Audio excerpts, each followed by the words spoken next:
यासाठी बुलढाणा शहरामध्ये छत्रपती शिवाजी महाराज, डॉक्टर बाबासाहेब आंबेडकर आणि महात्मा फुले यांच्यासह 26 महामानवांच्या स्मारकांच्या लोकार्पणाचा सोहळा या राज्याचे मुख्यमंत्री एकनाथ शिंदे साहेब आणि त्यांच्या सहकाऱ्यांच्या शुभ हस्ते या ठिकाणी पार पडणार आहे। या सुवर्ण नेत्रदीपक व ऐतिहासिक सोहळ्याचे साक्षीदार होण्याकरता तमाम महापुरुषांच्या अनुयायांना माझं विनम्र आव्हान आहे की आपण या कार्यक्रमाला येऊन कार्यक्रमाची शोभा वाढवावी। धन्यवाद।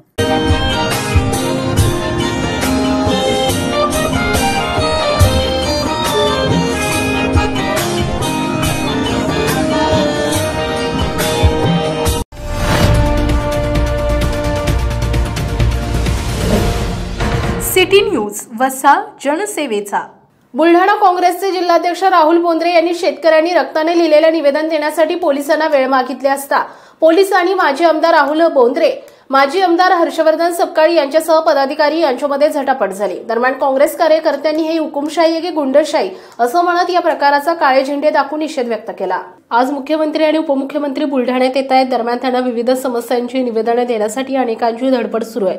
दरम्यान आता काही थोड्या वेळ पूर्वी माजी आमदार हर्षवर्धन सपकाळ आणि ॲडव्होकेट जयश्री शेळके, राहुल बोंद्रे, संजय राठोड, गणेशसिंग राजपूत, अनिकेत मापारी यांच्यासह इतरांनाही अटक करण्यात आली आहे। इतरही कार्यकर्त्यांना अटक करण्याची तयारी सुरू असून ही हुकुमशाही असल्याचा सूर आवळला जातोय। दरम्यान काँग्रेस कार्यकर्त्यांनी काळे झेंडे दाखवून जयस्तंभ चौकात निषेध व्यक्त केला आहे।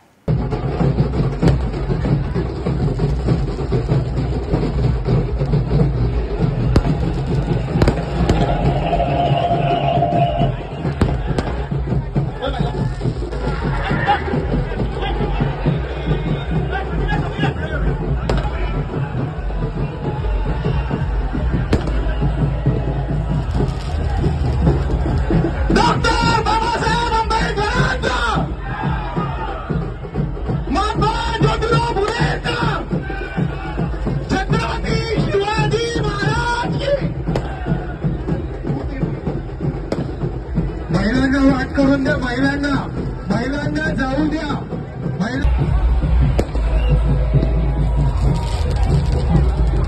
डॉक्टर बाबासाहेब आंबेडकरांचा, महात्मा ज्योतिराव फुलेंचा, छत्रपती शिवाजी महाराज की।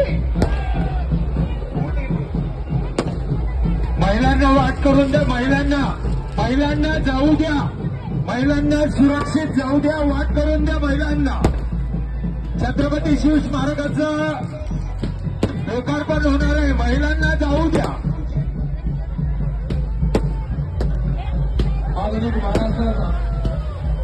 आधुनिक महाराष्ट्राचे शिल्पकार विश्वरत्न मोदीचंद्र डॉक्टर बाबासाहेब आंबेडकर, त्याचबरोबर सावित्रीबाई फुले, महात्मा ज्योतिराव फुले, माता रमाई,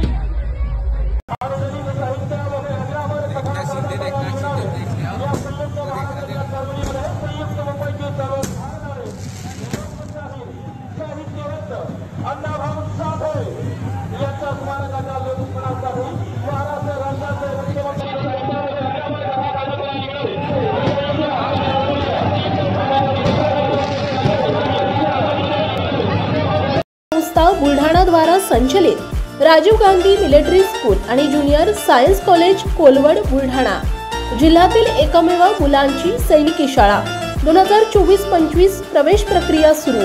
अधिक माहितीसाठी संपर्क 940458 8319 आणि 9130 83 30 24।